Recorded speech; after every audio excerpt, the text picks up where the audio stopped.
Hindi horror story में आपका बहुत बहुत स्वागत है। तो चलिए आपको सुनाते हैं हिंदी हॉरर कहानियां। भारत का एकमात्र गांव जहां लगता है भूतों का मेला। किसी के हाथ में जंजीर बंधी है, कोई नाच रहा है तो कोई सीटियां बजाते हुए चिढ़ा रहा है। ये वे लोग हैं जिन पर भूत सवार है।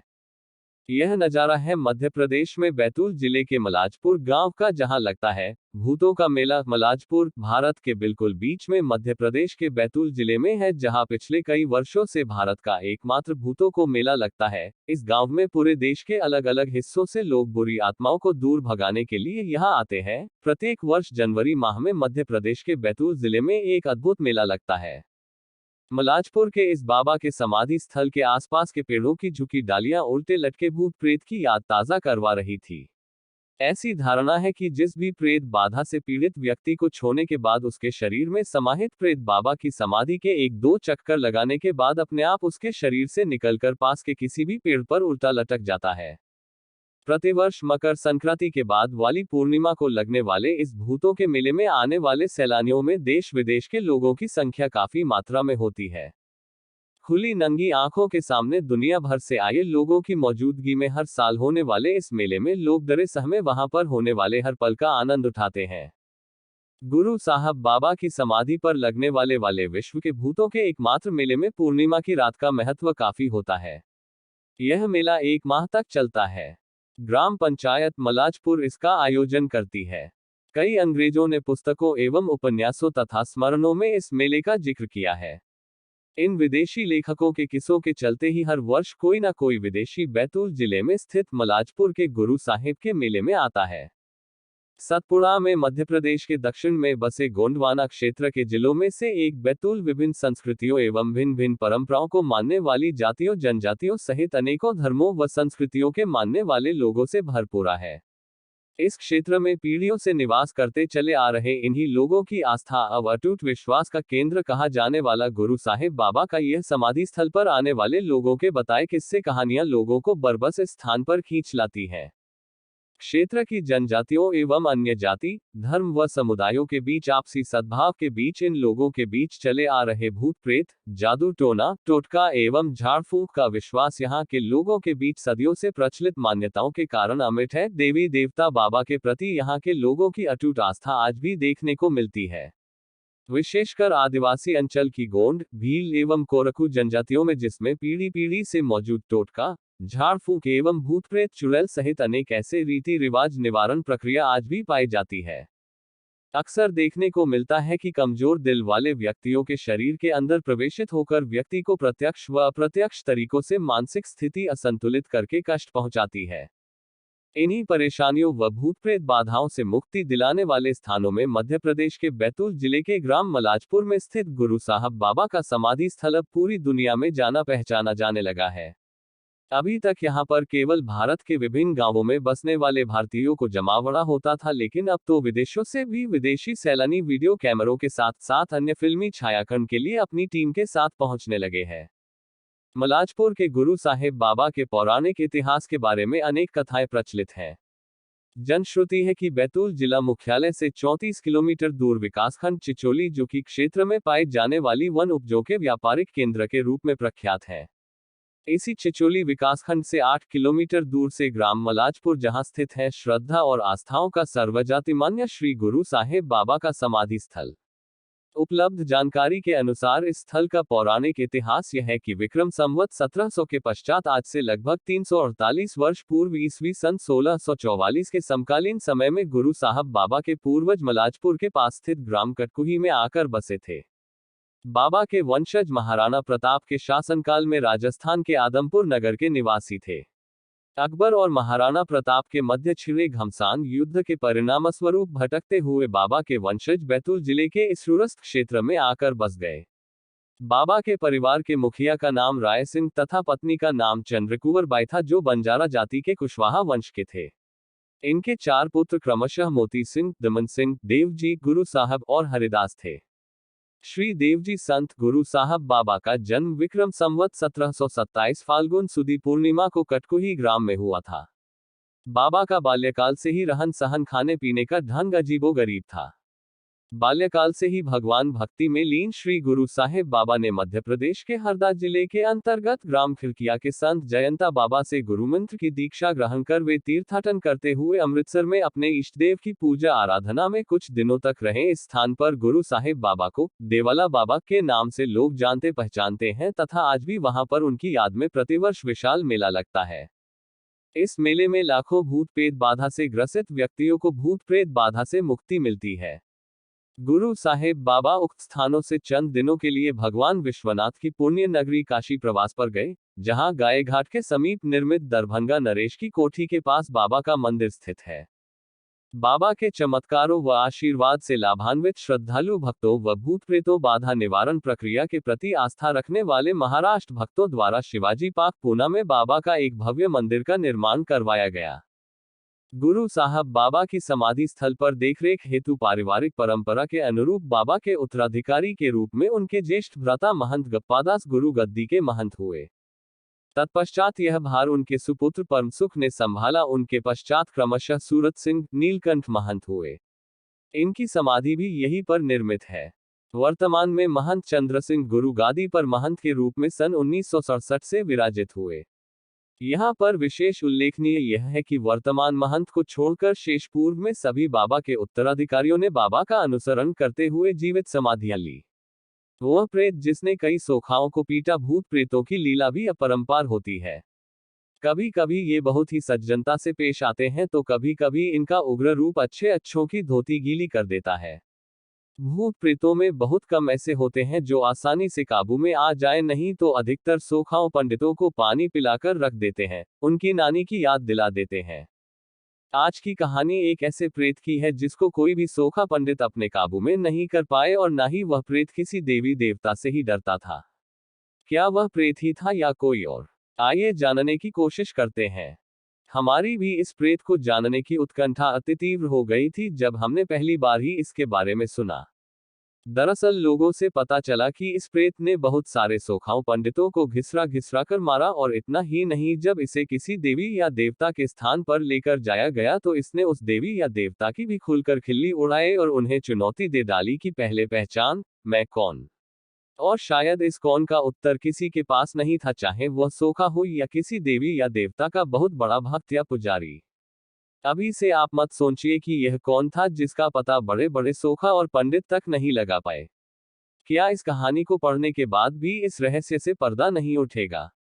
इस रहस्यमयी प्रेत के पहचान मैं कौन पर से पर्दा उठेगा, और यह पर्दा शायद वह प्रेत ही उठाएगा, क्योंकि उससे अच्छा उसको कौन समझ सकता है।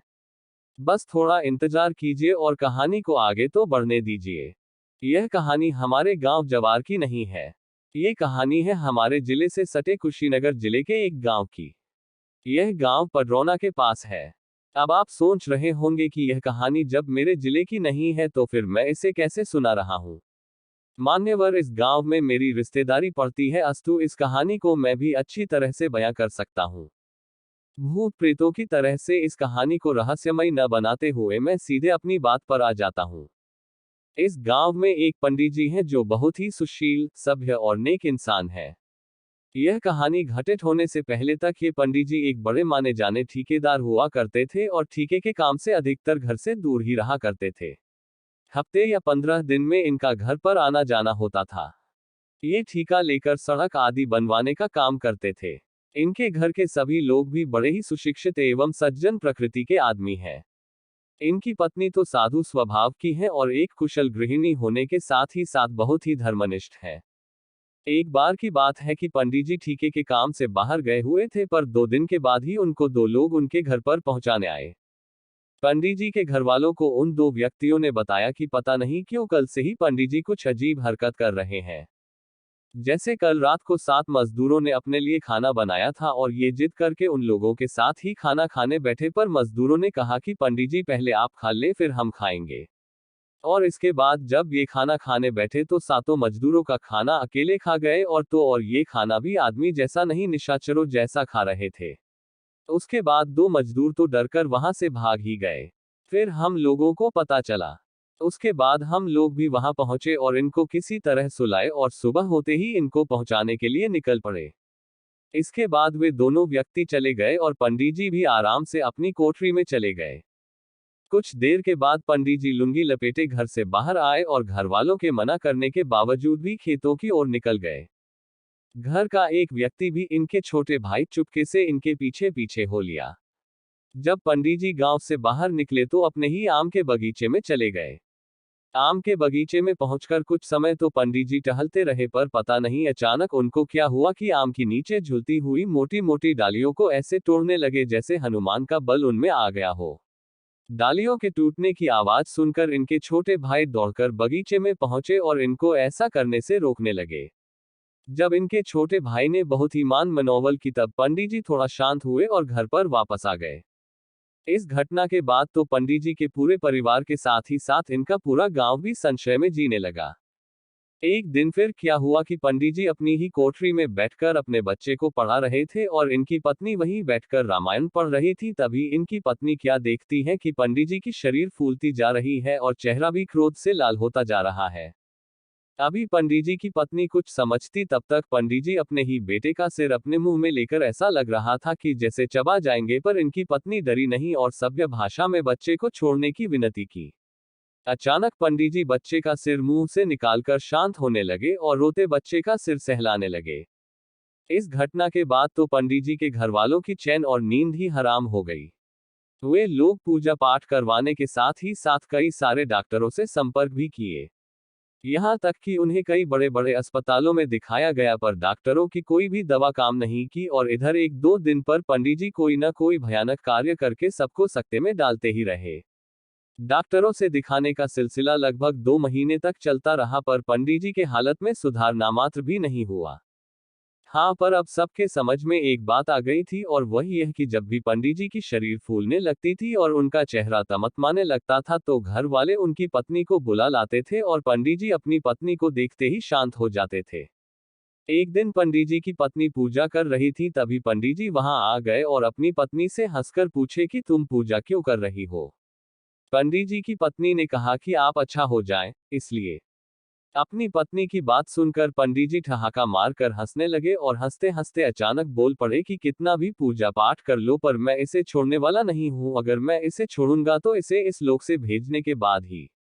पंडित जी की यह बात सुनकर पंडित जी की पत्नी सहमी तो जरूर, पर उन्होंने हिम्मत करके पूछा, आप कौन है और मेरे पति ने आपका क्या बिगाड़ा है। इस पर पंडित जी ने कहा कि मैं कौन हूं यह मैं नहीं जानता और इसने मेरा क्या बिगाड़ा है मैं यह भी नहीं बताऊंगा।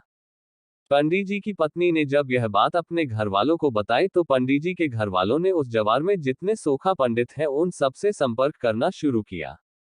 पहले तो कुछ सोखा पंडितों ने झाड़ फूंक किया, पर कुछ फायदा नहीं हुआ। एक दिन पंडित जी के घर वालों ने पंडित जी को लेकर उसी जवार क्षेत्र के एक नामी सोखा के पास पहुंचे। सोखा बाबा कुछ मंत्र बुदबुदाए और पंडित जी की ओर देखते हुए बोले कि तुम चाहे कोई भी हो, पर तुम्हें इसे छोड़कर जाना ही होगा, नहीं तो मैं तुम्हें जलाकर भस्म कर दूंगा। जब सोखा बाबा ने भस्म करने की बात कही तो पंडित जी का चेहरा तमतमा उठा और वे वहीं उस सोखा को कपड़े की तरह पटक पटक कर लगे मारने। सोखा की सारी शेखी रफू चक्कर हो गई थी और वह गिड़गिड़ाने लगा था। फिर पंडित जी की पत्नी ने बीच बचाव किया और सोखा की जान बची। पंडित जी द्वारा सोखा के पिटाई की खबर आग की तरह पूरे जवार क्या कई जिलों में फैल गई। अब तो कोई सोखा या पंडित उस पंडित जी से मिलना तो दूर उनका नाम सुनकर ही कांपने लगता था। इसी दौरान पंडित जी को लेकर एक देवी माँ के स्थान पर पहुंचा गया, पर देवी माँ जिस महिला के ऊपर वास करती थी उस महिला ने देवी वास के समय ने साफ मना कर दिया कि वे ऐसे दुष्ट और असभ्य व्यक्ति के मुंह भी लगना नहीं चाहती। पंडित जी उस स्थान पर पहुंचकर मुस्कुरा रहे थे और अपनी पत्नी से बोले कि जो देवी मेरे सामने आने से घबरा रही है वह मुझे क्या भगाएगी। देवी मां ने पंडित जी के घर वालों से कहा कि यह कौन है यह भी पहचानना मुश्किल है। आप लोग इसे लेकर बड़े बड़े तीर्थ स्थानों पर जाए, हो सकता है कि यह इस पंडित जी को छोड़ दे। इसके बाद पंडित जी के घर वाले पंडित जी को लेकर बहुत सारे तीर्थ स्थानों जैसे महर, विंध्याचल, काशी, थावे, कुछ नामी मजार आदि पर गए, पर कुछ भी फायदा नहीं हुआ। यहाँ तक कि अब पंडित जी अपने घर वालों के साथ इन तीर्थों पर आसानी से जाते रहे और घूमते रहे। अधिकतर तीर्थ स्थान घुमाने के बाद भी जब वह प्रेत पंडित जी को नहीं छोड़ा तो पंडित जी के घर वाले घर पर ही प्रतिदिन विधिवत पूजा पाठ कराने लगे। पंडित जी की पत्नी प्रतिदिन उपवास रखकर दुर्गा सप्तशती का पाठ करने लगी। एक दिन पंडित जी अपने घर वालों को अपने पास बुलाए और बोले कि आप सभी लोग खेतों में जाकर कम से कम एक एक पीपल का पेड़ लगा दीजिए। पंडित जी की पत्नी बोल पड़ी कि अगर आपकी यही इच्छा है तो एक एक क्या हम लोग 11-11 पीपल का पेड़ लगाएंगे। इसके बाद पंडित जी के घर वाले पंडित जी को साथ लेकर उसी दिन खेतों में गए और इधर उधर से खोजखाज कर एक एक पीपल का पेड़ लगाए और पंडित जी से बोले कि हम लोग बराबर पीपल का पेड़ लगाते रहेंगे। इस घटना के बाद पंडित जी थोड़ा शांत रहने लगे थे। अब वे अपने घर का छोटा मोटा काम भी करने लगे थे। एक दिन पंडित जी के बड़े भाई घर के दरवाजे पर लकड़ी फाड़ रहे थे। पंडित जी वहां पहुंचकर टांगी अपने हाथ में ले लिए और देखते ही देखते लकड़ी की 3 मोटी सिल्लियों को फाड़ दिए। शायद इन तीनों सिल्लियों को फाड़ने में उनके भाई महीनों लगाते।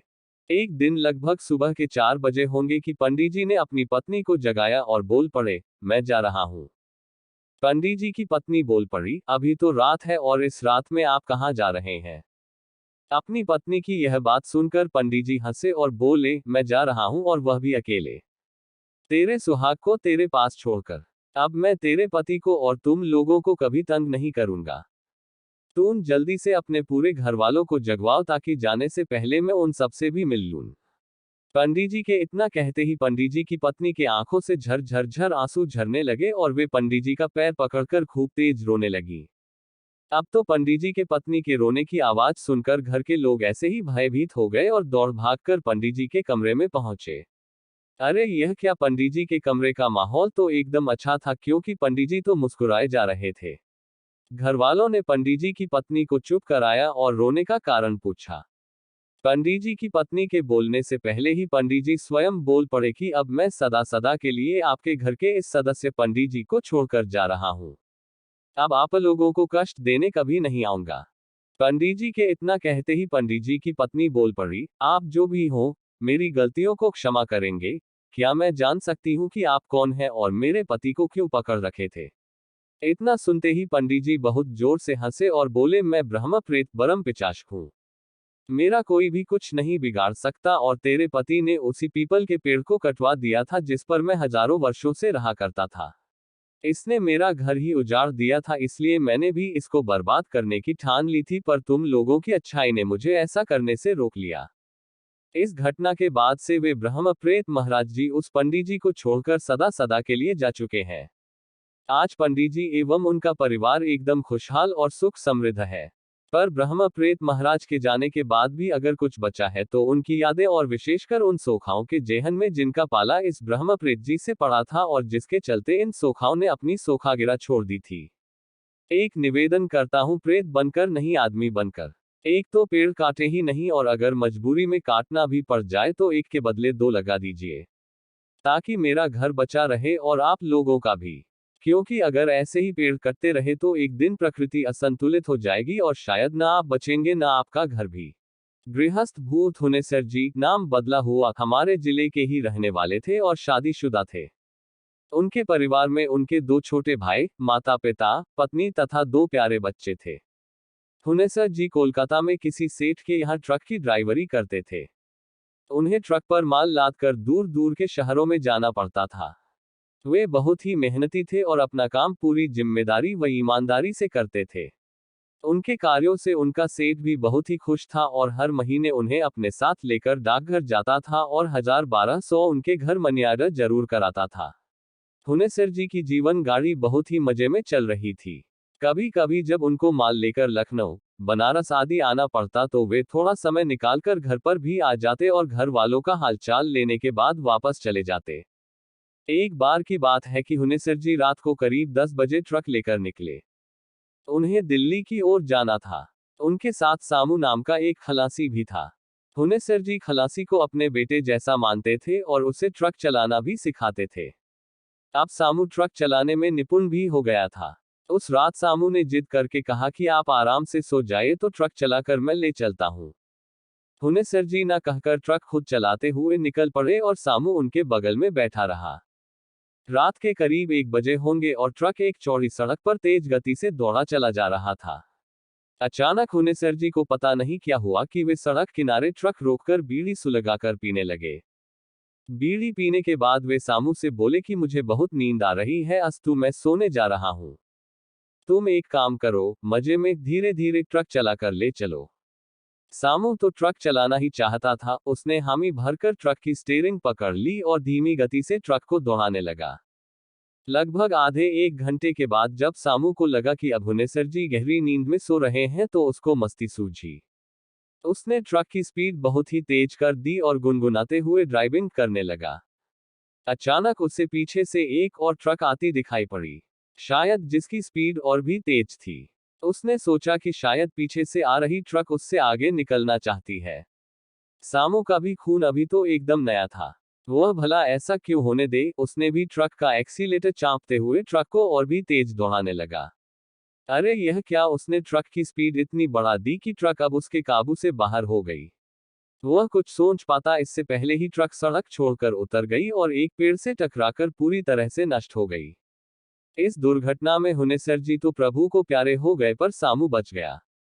उसे कुछ ट्रक चालकों ने पास के अस्पताल में भर्ती कराकर उसके सेठ को सूचना भिजवा दी थी। सामू 4-5 दिन अस्पताल में पड़ा रहा। उसे अपनी गलती पर बहुत ही पछतावा हो रहा था। उसकी एक गलती से उसके पिता समान हुनेसर जी को अपनी जान गंवानी पड़ी थी। उसका दिल रो पड़ा था, पर अब विधि के विधान के आगे वह कर भी क्या सकता था। उसने तय कर लिया कि अब वह जो भी कमाएगा उसका आधा हुनेसर जी की परिवार को दिया करेगा। अस्पताल से छुट्टी मिलने के बाद वह वापस कोलकाता आ गया। अपने सेठ से मिलकर उसने सारी बात बताई और अपनी गलती पर फूट फूट कर रोने लगा। सेठ ने उसे समझाते हुए कहा कि अब रोने धोने से कुछ होने वाला नहीं, पर हम अभी हुनेसर जी के परिवार वालों को कुछ बताएंगे नहीं और समय समय पर उसके परिवार की मदद करते रहेंगे। इसके साथ ही उन्होंने सामू से एक ऐसी बात बताई जिसे सुनकर सामू पूरी तरह से डर गया, उसके रोंगटे खड़े हो गए। दरअसल सेठ ने सामू को बताया कि हुनेसर जी बराबर बताया करते थे कि मालिक, जब भी यहाँ से माल लेकर दिल्ली के लिए निकलता हूँ तो रात को करीब 1-2 बजे एक सुनसान जगह पर ऐसा लगता है कि कोई ट्रक तेजी से पीछे से आ रहा है और हमें ओवरटेक करने की कोशिश कर रहा है। पीछे देखने पर वह ट्रक दिखाई नहीं देता, पर ट्रक के मिरर में वह साफ साफ ओवरटेक करते हुए दिखता है। कई बार तो मैंने अपने ट्रक को किनारे लगाकर उतर कर देखा तो पीछे कोई ट्रक ही नहीं दिखा। तेजी से आता वह ट्रक केवल रात को ही, और वह भी मिरर में ही दिखता है। मालिक, इस ट्रक के चक्कर में कई ट्रक वालों का एक्सीडेंट हो गया है। समझ में नहीं आता कि ऐसा क्यों होता है। आगे उस सेठ ने कहा कि मैं हुनेसर जी की बातों को सुन तो लेता था, पर उस पर ध्यान नहीं देता था, क्योंकि ऐसे कैसे हो सकता है कि कोई ट्रक होकर भी ना हो। और वैसे भी मैं भूत प्रेत में विश्वास नहीं करता, पर तुम्हारी बातें सुनने के बाद पता नहीं क्यों अब मुझे हुनेसर जी की बातों पर विश्वास होने लगा है। सेठ जी के इतना कहते ही सामू को काट मार गया। वह चाहकर भी चीख नहीं सका। तो क्या पीछे से आ रहा ट्रक कोई भूत प्रेत था, या कोई भूत ट्रक बनकर ट्रक वालों को चकमा देकर दुर्घटना करा देता था। खैर, समय सबके घाव भर देता है। सेठ भी अपने काम में लग गए और सामू भी। 3 महीना बीतने के बाद एक दिन सेठ ने सामू से कहा कि चलो हुनेसर जी के घर चलकर आते हैं। इस बात को छिपाना ठीक नहीं होगा और साथ ही हुनेसर जी के परिवार की कुछ आर्थिक मदद भी कर देंगे। हुनेसर जी थे तो हर महीने उनके परिवार को मनियार्डर चला जाता था, पर पिछले 3 महीने से मनियार्डर भी नहीं गया और ना ही कोई पत्र आदि। उनके घर के लोग कहीं परेशान न हो। सेठ की बात सुनकर सामू ने कहा कि सेठ जी, अगले महीने मेरी शादी है। शादी के बाद हम लोग चलेंगे, क्योंकि मैंने भी सोच रखा है कि हुनेसर जी के परिवार की मदद करता रहूंगा। इसके बाद सेठ ने कहा कि ठीक है, अगले महीने चलते हैं। मैं चाहता हूं कि मैं मुनेसर जी के बच्चों की पढ़ाई लिखाई की व्यवस्था भी कर दूं और साथ ही उनके दोनों भाइयों को यहां लाकर कुछ काम धंधा दिलवा दूं। मई का महीना था और दोपहर का समय। कड़ाके की लू चल रही थी। सेठ और सामू पसीने से तरबतर थे। वे लोग पूछते पूछते हुनेसर जी के गांव में आ गए थे। एक आदमी ने हुनेसर जी के घर पर भी उन लोगों को पहुंचा दिया। हुनेसर जी के दरवाजे पर एक नीम का घना पेड़ था, जिसके नीचे चौकी पड़ी हुई थी। सेठ और सामू वहीं बैठ गए। उन लोगों ने हुनेसर जी के परिवार के लिए साड़ी, कपड़ा, मिठाई आदि जो लेकर आए थे, घर में भिजवा दिए। घर से उन्हें पानी, जलपान आदि पीने के लिए आया। पानी ओनी पीने के बाद उन दोनों ने हुनेसर जी के पूरे परिवार को यह दुखद घटना सुनाने की सोची। अरे यह कहा, अभी वे लोग कुछ कहने ही वाले थे तभी डाकिये के साइकिल की घंटी ट्रिन ट्रिन बजती हुई उसी नीम के आगे आकर रुक गई। फिर डाकिये ने हुनेसर जी के पिताजी को जेरमी करते हुए मनी ऑर्डर सौंपा। मनी ऑर्डर सौंपने के बाद डाकिया चला गया। डाकिये के जाने के बाद हुनेसर जी के पिताजी ने कहा कि जब आप लोग आ ही रहे थे तो फिर हुनेसर को यह पैसे डाक से लगाने की क्या जरूरत थी, आप लोगों से हाथ से ही भिजवा दिया होता। हुनेसर जी के पिता के मुंह से इतना सुनते ही सेठ और सामू दोनों हक्के बक्के हो गए। सेठ ने थूक घोंट कर हुनेसर के पिताजी से पूछा कि क्या कहा आपने? हुनेसर जी ने मनी ऑर्डर भेजा है। सेठ की यह बात सुनते ही हुनेसर के पिताजी ने बिना कुछ बोलते हुए 100 के 8 नोट तथा मनी ऑर्डर वाला छोटा कागज का टुकड़ा जिस पर पता लिखा था सेठ के आगे बढ़ा दिया। सेठ जल्दी जल्दी उस कागज के टुकड़े को उलट पुलट कर देखने लगे। उन्हें कुछ भी विश्वास ही नहीं हो रहा था क्योंकि मनी ऑर्डर के उस कागज पर जो लिखाई थी वह हुनेसर जी की ही थी और वह पैसा उन्होंने पिछले महीने ही उसी डाकघर से लगाया था जहां से सेठ और वे बराबर हर महीने पैसा लगाया करते थे। अब तो सेठ एकदम से घबरा गए थे। साथ ही सामू के चेहरे का रंग भी उड़ गया था। उन दोनों को समझ में नहीं आ रहा था कि यह क्या हो रहा है। तभी हुनेसर जी बोल पड़े कि कुछ भी हो पर भगवान ऐसा लड़का सबको दे। हम लोगों की बहुत ही सुध रखता है और हर महीने थोड़ा कम या ज्यादा मनी ऑर्डर जरूर कर देता है। इतना सुनते ही सामू बोल पड़ा कि काका, क्या पिछले महीने भी हुनेसर जी ने मनी ऑर्डर किया था? हाँ कहते हुए हुनेसर जी के पिताजी ने कहा कि अरे भाई, हाँ हाँ, पिछले महीने तो उसने 12 रुपए भेजे थे। इतना सब सुनने के बाद आप लोग खुद ही सोच लीजिए कि सेठ और सामू किस परिस्थिति में होंगे।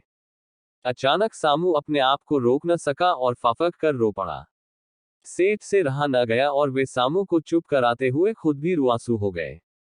हुनेसर जी के परिवार वालों को कुछ भी समझ में नहीं आ रहा था कि आखिर अचानक ये दोनों रोने क्यों लगे। अब उस नीम के नीचे गांव के अन्य लोग भी एकत्र हो गए थे। सेठ ने थोड़ी हिम्मत करके सारी बात कह डाली। यह बात सुनते ही वहां खड़े लोगों विशेषकर महिलाओं में रोवन पीटन शुरू हो गया पर अभी भी हुनेसर जी के घर वाले यह मानने को तैयार नहीं थे कि पिछले 4 महीनों से हुनेसर जी नहीं है। अगर हुनेसर जी नहीं है तो इन 4 महीनों में जो 3 बार मनी ऑर्डर आए हैं वह किसने भेजा है? हैंडराइटिंग तो मुनेसे की ही है। अरे इतना ही नहीं, 2 महीने पहले उसका एक पत्र भी मिला था जिसमें उसने लिखा था कि बाबूजी कुछ जरूरी काम आ जाने के कारण 1 साल तक मैं घर नहीं आ सकता पर मनी ऑर्डर बराबर भेजता रहूंगा। काफी कुछ सांत्वना के बाद हुनेसर जी के दुर्घटना की पुलिस द्वारा ली गई कुछ तस्वीरों और डॉक्टर की रिपोर्ट के बाद अंततः हुनेसर जी के घर वाले माने कि अब हुनेसर जी नहीं रहे पर वह भी पूरी तरह से नहीं। गांव वालों और कुछ हितनाथ के कहने सुनने के बाद हुनेसर जी की अंतिम क्रिया संपन्न की गई। सारे कर्म विधिवत संपादित किए गए। इसके बाद हुनेसर जी के दोनों भाई सेठ के पास कोलकाता चले गए। सेठ ने उन्हें एक कारखाने में अच्छे वेतन पर नौकरी दिलवा दी। इसके साथ ही सेठ हर महीने हुनेसर जी के परिवार के लिए कुछ पैसे मनी ऑर्डर करता रहा। खैर जो भी, पर अभी भी सामू को यकीन नहीं कि उसका पीछा करने वाला ट्रक कोई भूत चला रहा था और मरने के बाद भी हुनेसर जी अपने परिवार को मनी ऑर्डर करते रहे। खैर अब हुनेसर जी के परिवार को पूरी तरह यकीन हो गया है कि अब हुनेसर जी इस दुनिया में नहीं है, क्योंकि अब उनका पत्र मनी ऑर्डर आदि भी नहीं आता और इस घटना को भी तो काफी समय हो गए। भूतनी का खूनी बदला, यह कहानी मैंने अपने गांव के ही एक बुजुर्ग जो कोलकाता में काम करते थे उनसे सुनी थी।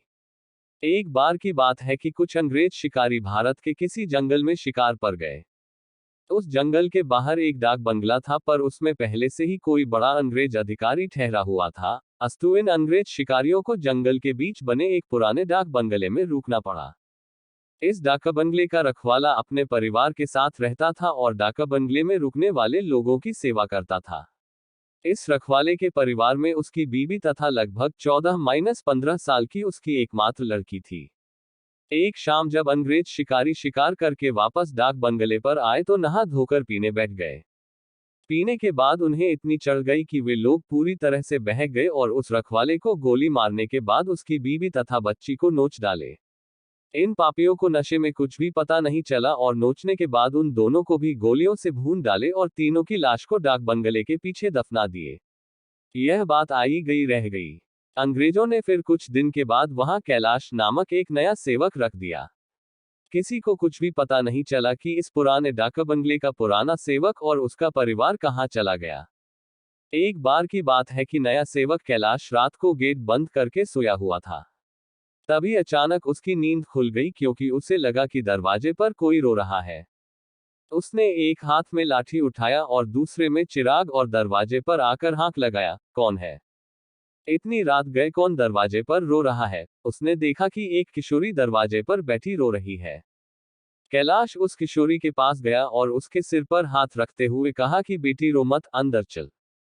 फिर उस किशोरी के अंदर आने पर कैलाश ने उससे पीने के लिए पानी आगे बढ़ाते हुए पूछा कि बेटी तुम कौन हो और इतनी रात को अकेले इस जंगल में क्यों भटक रही हो?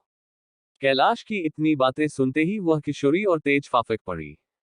कुछ समय तक तेज तेज रोने के बाद वह थोड़ा शांत हुई और कैलाश को बताई कि वह इस डाक बंगले के पहले सेवक की पुत्री है। फिर उसने यह भी बताया कि कैसे 4-5 अंग्रेज शिकारियों ने उसके पिता को मार डाला और उसके बाद उसके तथा उसकी मां की आबरू को नोच डाला। फिर कैसे उसकी मां तथा उसको भी गोलियों से भूनने के बाद डाक बंगले के पीछे दफना दिया। उस किशोरी की इतनी बातें सुनते ही कैलाश पूरी तरह सहम गया पर निडरता दिखाते हुए पूछा कि ऐसे कैसे हो सकता है? अगर तू मर गई है तो मेरे सामने कैसे बैठी है? कैलाश की यह बात सुनते ही वह लड़की अचानक गायब हो गई और कैलाश कुछ समझ पाए इससे पहले ही वह उस कमरे की दीवार पर उल्टी टहलती नजर आई। कैलाश यह नजारा देखकर पूरी तरह से सहम गया। फिर अचानक वह लड़की आकर कैलाश के सामने बैठते हुए बोली कि काका आप डरिए मत, मैं आपका कुछ भी बुरा नहीं करूंगी। धीरे धीरे कैलाश का डर जाता रहा और उसने अपने मस्तक पर आई पसीने की बूंदों को गमछे से पोंछ लिया। फिर उसी रात को उस लड़की ने वह जगह दिखाई जहां उन तीनों को दफनाया गया था। कैलाश ने कुदाल से खोदकर उन तीनों के अस्थिपंजर को निकाला। फिर कैलाश ने उस किशोरी से वादा किया कि वह उन अंग्रेज शिकारियों के खिलाफ कोर्ट जाएगा और किशोरी को इंसाफ दिलवाकर रहेगा। कैलाश की बातें सुनकर वह किशोरी रोते हुए बोली कि काका आपको कुछ नहीं करना है, बदला तो मैं लूंगी, बस आप मेरी थोड़ी सी मदद कर दें। फिर क्या? उस किशोरी के बताए अनुसार कैलाश ने बीमारी का बहाना बनाकर उस डाका बंगले की नौकरी छोड़ दी तथा उस किशोरी को किए वादे के अनुसार उस किशोरी के माता पिता की अस्थियों को जला दिया तथा उन दोनों के नाम पर पूजा पाठ भी करवाया। उन दोनों की मुक्ति हो गई पर लड़की के कहे अनुसार कैलाश ने न लड़की के अस्थिपंजर को जलाया और न ही उसके क्रियाकर्म के लिए कोई अनुष्ठान पूजा पाठ ही किया, क्योंकि किशोरी ने कहा था कि अगर उसके लिए भी पूजा पाठ हो गई तो वह इस भूत ही योनि से मुक्त हो जाएगी और फिर उन दरिंदों से बदला नहीं ले पाएगी।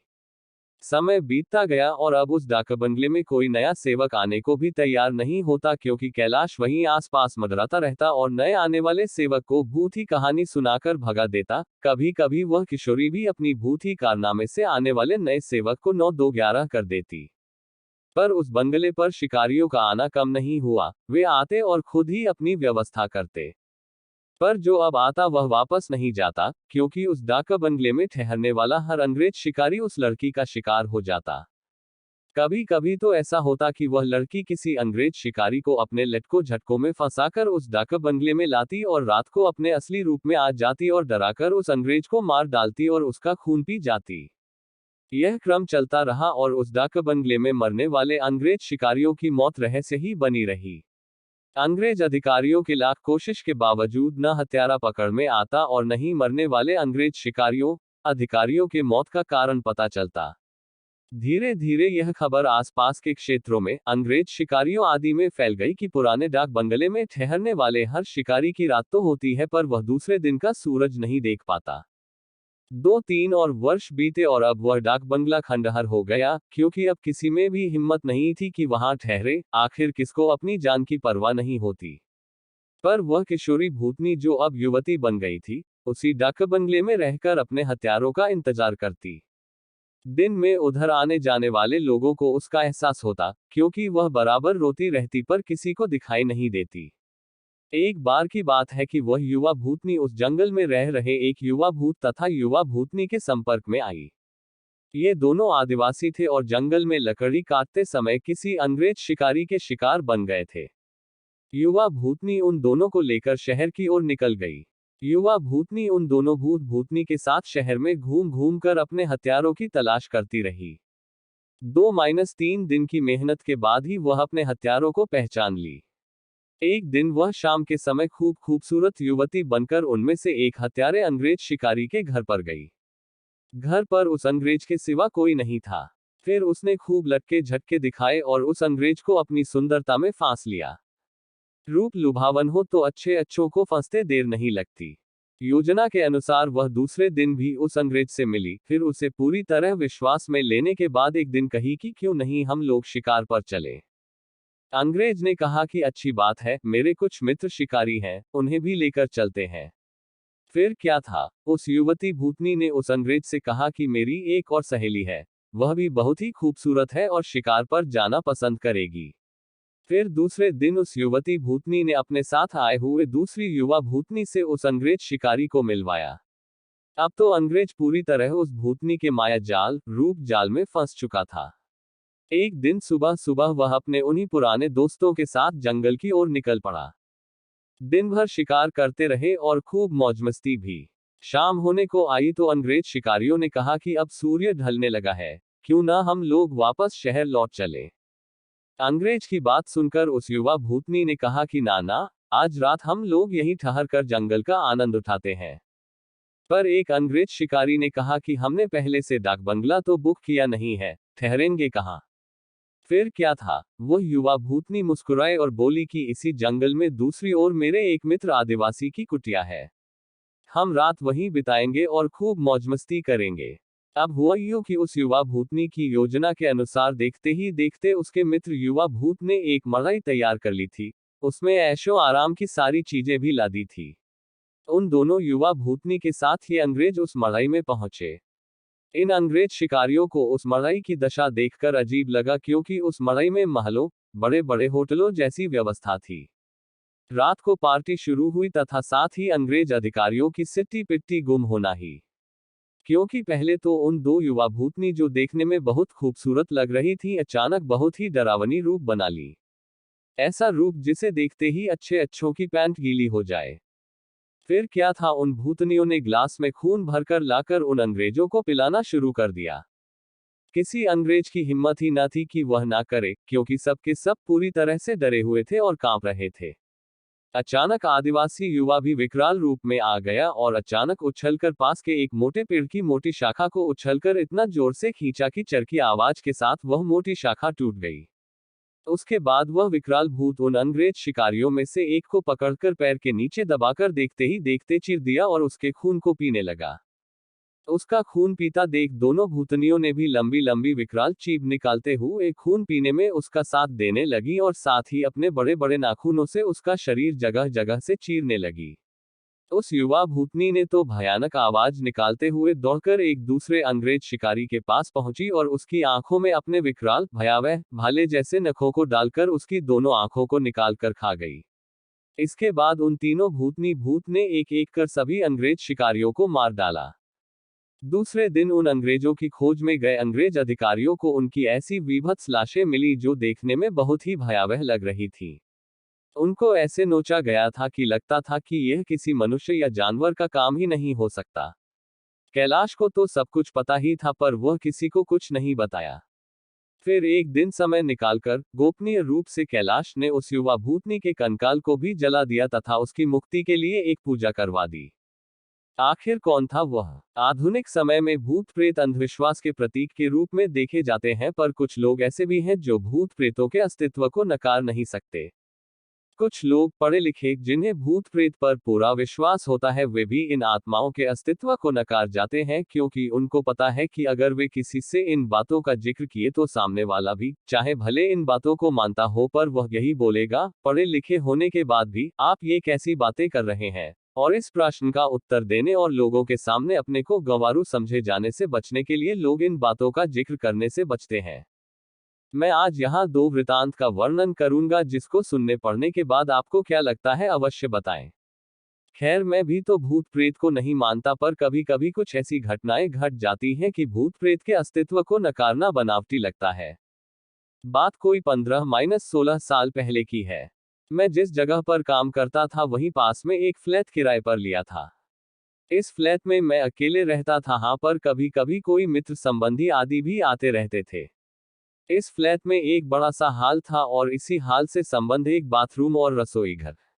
एक छोटे से परिवार के लिए यह फ्लैट बहुत ही अच्छा था और सबसे खास बात इस फ्लैट की यह थी कि यह पूरी तरह से खुला खुला था। मैं आपको बता दूं कि इस फ्लैट का हॉल बहुत बड़ा था और इसके पिछले छोर पर शीशे जड़ित दरवाजे लगे थे जिसे आप आसानी से खोल सकते थे। पर मैं इस हॉल के पिछले भाग को बहुत कम ही खोलता था क्योंकि कभी कभी भूलवश अगर यह खुला रह गया तो बंदर आदि आसानी से घर में आ जाते थे और बहुत सारा सामान इधर उधर कर देते हैं। आप सोच रहे होंगे कि बंदर आदि कहां से आते होंगे, तो मैं आप लोगों को बताना भूल गया कि यह हमारी बिल्डिंग एकदम से एक सुनसान किनारे पर थी और इसके अगल बगल में बहुत सारे पेड़ पौधे, जंगली झाड़ियां आदि थी। अपने फ्लैट में से नीचे झांकने पर सांप आदि जानवरों के दर्शन आम बात थी। एक दिन शाम के समय मेरे गांव का ही एक लड़का जो उसी शहर में किसी दूसरी कंपनी में काम करता था, मुझसे मिलने आया। मैंने उससे कहा कि आज तुम यहीं रुक जाओ और सुबह यहीं से ड्यूटी चले जाना। पर वह बोला कि मेरी ड्यूटी सुबह 7 बजे से होती है, इसलिए मुझे 5 बजे जगना पड़ेगा और आप तो 7-8 बजे तक सोए रहते हैं, तो कहीं मैं भी सोया रह गया तो मेरी ड्यूटी नहीं हो पाएगी।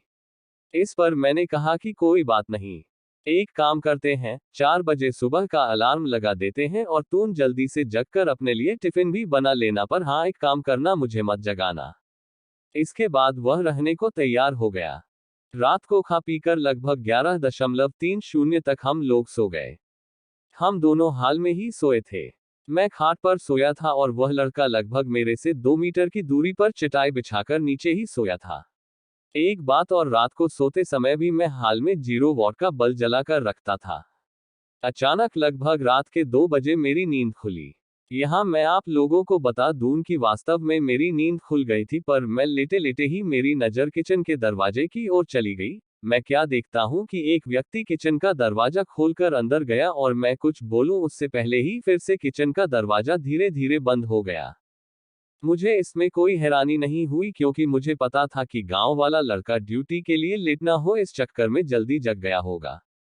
बिना गांव वाले बच्चे की ओर देखे ही ये सब बातें मेरे दिमाग में उठ रही थी। पर अरे यह क्या, फिर से अचानक किचन का दरवाजा खुला और उसमें से एक आदमी निकलकर बाथरूम में घुसा और फिर से बाथरूम का दरवाजा बंद हो गया। अब तो मुझे थोड़ा गुस्सा भी आया और चूंकि वह गांव का लड़का रिश्ते में मेरा लड़का लगता है, इसलिए मैंने घड़ी देखी और उसके बिस्तर की ओर देखकर गाली देते हुए बोला कि बेटे अभी तो 3 भी नहीं बजा है और तूने जगकर खटपटा शुरू कर दिया। अरे यह क्या, इतना कहते ही अचानक मेरे दिमाग में यह बात आई कि मैं इसे क्यों बोल रहा हूं, यह तो सोया है।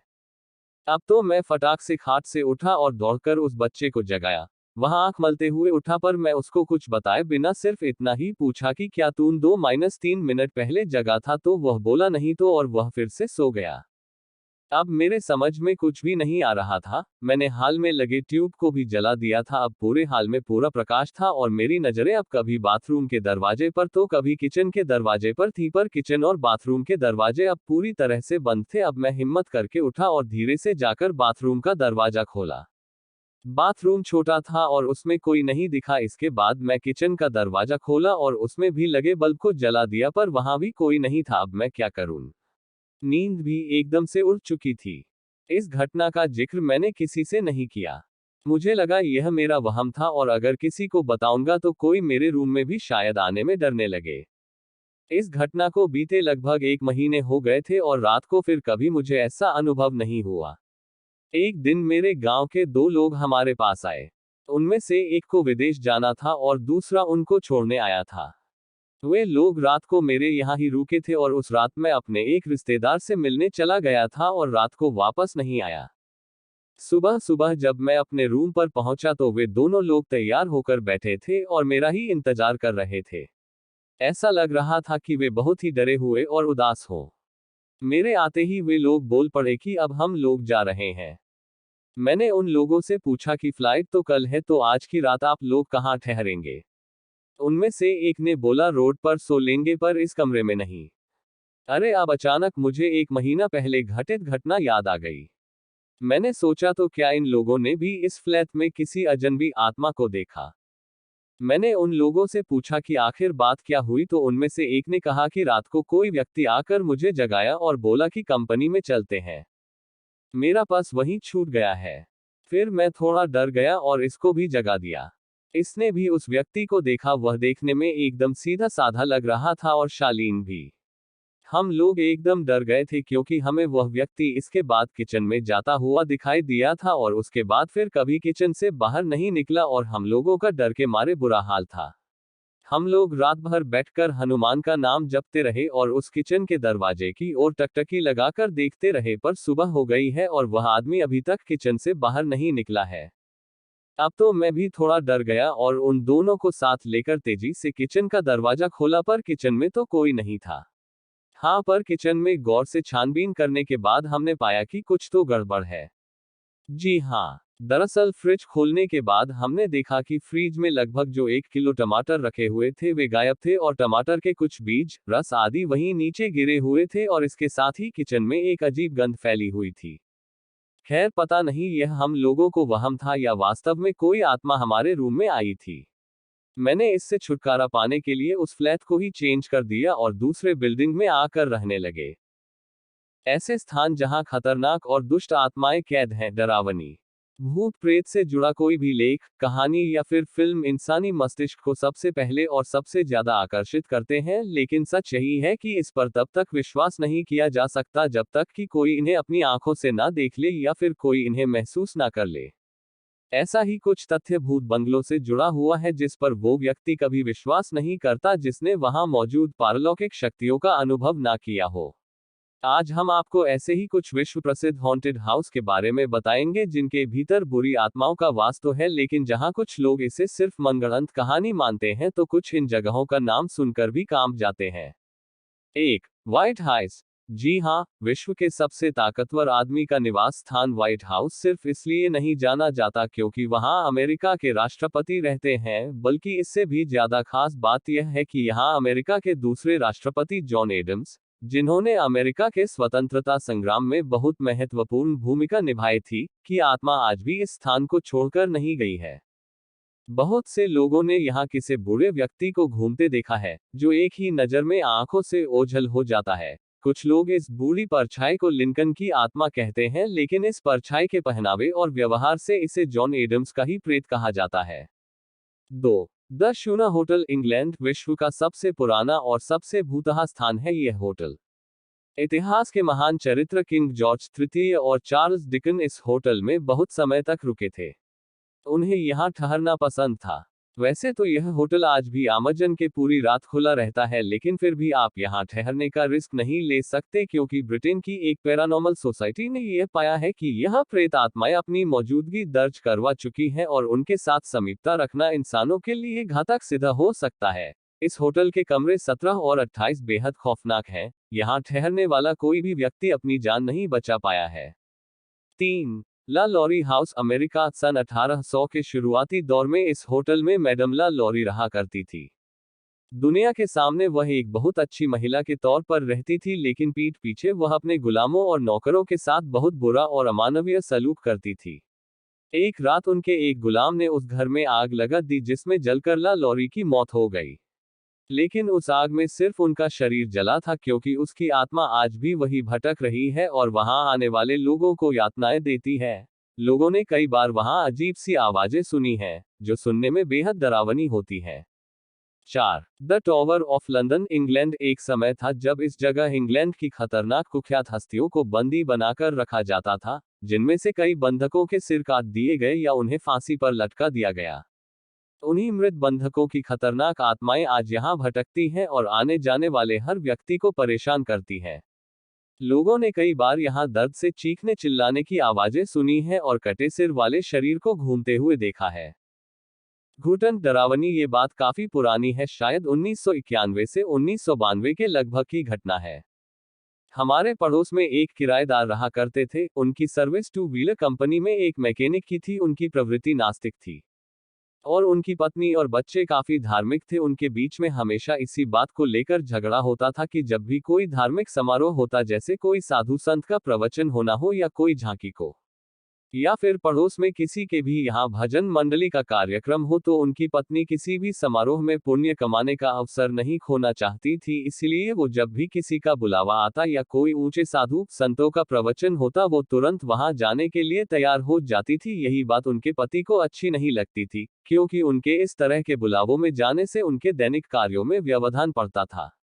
मित्रों, बात भी सही थी, क्योंकि पहली जिम्मेदारी हमारे घर की होती है, बाद में अन्य कार्यों की। लेकिन दोस्तों, उनके पति हमेशा से नास्तिक नहीं थे, क्योंकि जब भी वो किसी देव स्थान से गुजरते अपना सिर जरूर झुकाते थे। इसी से हमने ये बात नोटिस कर ली, ये अंदर से धार्मिक तो जरूर है, लेकिन इनके नास्तिक होने का काफी श्रेय इनकी पत्नी को जाता है, क्योंकि इंसान के कर्म और भाग्य दोनों एक साथ चलते हैं। आप चाहे कितनी भी अच्छी किस्मत लिखा के क्यों न लाए हो, फल तो कर्म के अनुसार ही मिलेगा।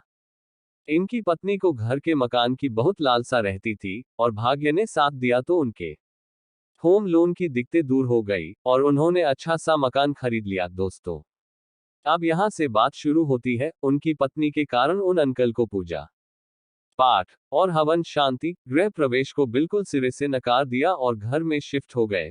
उस घर में जाते ही सबसे पहले तो उन अंकल को भगवान की तस्वीरें लगाते ही किल से गहरा जख्म हो गया और खून की धार जमीन पर गिर गई। उनको साथ तान के आए। घर में शिफ्ट होने के बाद वो कुछ समय के लिए कहीं बाहर चले गए। वापस आए तो उनके साथ अजीब -2 बातें होने लगी। उनको रात में कभी दो ऐसा महसूस होता कि कोई उनके पास से होकर सीढ़ियों की तरफ जा रहा है, तो कभी दो उनको नींद में ऐसा लगता कि किसी की आने की झपकी पड़ी हो। अब इस तरह उनको 2-3 महीने हो गए। फिर एक दिन और एक बात हुई, उन अंकल की तबीयत खराब हो गई, सब जांचें हो गई लेकिन कोई समस्या नहीं आई। लेकिन वो अंकल अपनी पत्नी से कहते कि मुझे बहुत घुटन महसूस हो रही है और मन भी खराब हो रहा है। वो अपनी पत्नी से बोलते, पता नहीं मुझे -2 ऐसा लग रहा है कि बहुत जी भरकर रो डॉट। दोस्तों, यहाँ आपको ऐसा लग रहा होगा ये क्या बात हुई, कोई अपने आप क्यों रोएगा। लेकिन दोस्तों, जो मैंने सुना वही बता रहा हूँ। आगे चलते हैं दोस्तों। उसके बाद वो अपनी पत्नी से बोले कि पता नहीं, पर मुझे लग रहा है कि मैं अनाथ हो गया हूँ और सब मुझे छोड़कर चले गए, इसलिए मुझे रोने की इच्छा हो रही है। उनकी पत्नी बोली, ये क्या बोल रहे हो, कहाँ सब चले गए, ऐसी बातें क्यों कर रहे हो। दोस्तों, समय निकलता रहा। धीरे धीरे परिवार में सभी सदस्य उदास, दो से और चुप रहने लगे। कोई किसी से ज्यादा बात नहीं करता था। उनके घर पर कोई भी उनसे मिलने के लिए जाता तो यही कहता, उनके यहाँ तो जाते ही ऐसा महसूस होता है जैसे कोई मर गया हो और उसको जलाने की तैयारी में गए हो, और घुटन सी भी और रोने जैसी हालत हो जाती है, इसलिए हम तो वहां ज्यादा नहीं जाते हैं आजकल। डॉट। दोस्तों, हम कहते हैं न कि अच्छे कर्मों का फल हमेशा मिलता है, हम तो शायद ये उनकी पत्नी के अच्छे कर्मों का ही फल मानते हैं कि एक दिन एक सारंगी बजाने वाला, जिसको हम लोग कमली भी कहते हैं, उधर से गुजर रहा था। तो उनके बच्चे बाहर ही बैठे थे। अचानक वो दरवाजे के पास आकर रुका और बच्चे को थोड़ी देर देखने के बाद कहा, बेटा तुम्हारी मम्मी को बुलाओ। बच्चा अंदर जाकर बोला, मम्मी कोई मांगने वाला आया है, आपको बुलाने के लिए कह रहा है। उस बच्चे की मम्मी को देखकर सारंगी वाला बोला, बेटा तुम्हारे बच्चे का ध्यान रखना, इसके साथ कोई दुर्घटना होने वाली है। वो बोली, क्या दुर्घटना वाली है। वो बोला, तुम उसे रोक नहीं सकते, जो होना वो तो होकर रहेगा, हम उसे नहीं रोक सकते हैं, पर जितना जल्दी हो सके इस मकान को छोड़ दो, या फिर इस घर में गायत्री पाठ और दुर्गा सप्तशती का 9 दिन तक अखंड पाठ करा लेना, नहीं तो तुम यहाँ चैन से नहीं रह पाओगे और कुछ भी हो सकता है। वो सारंगी वाला चला गया। उसके थोड़ी देर बाद बच्चे की माँ ने उसे किराने की दुकान से कुछ लाने के लिए भेजा, जो रोड के उस पार थी। तो वो बच्चा जब सामान लेकर आ रहा था तो उसको किसी स्कूटर वाले ने टक्कर लगा दी।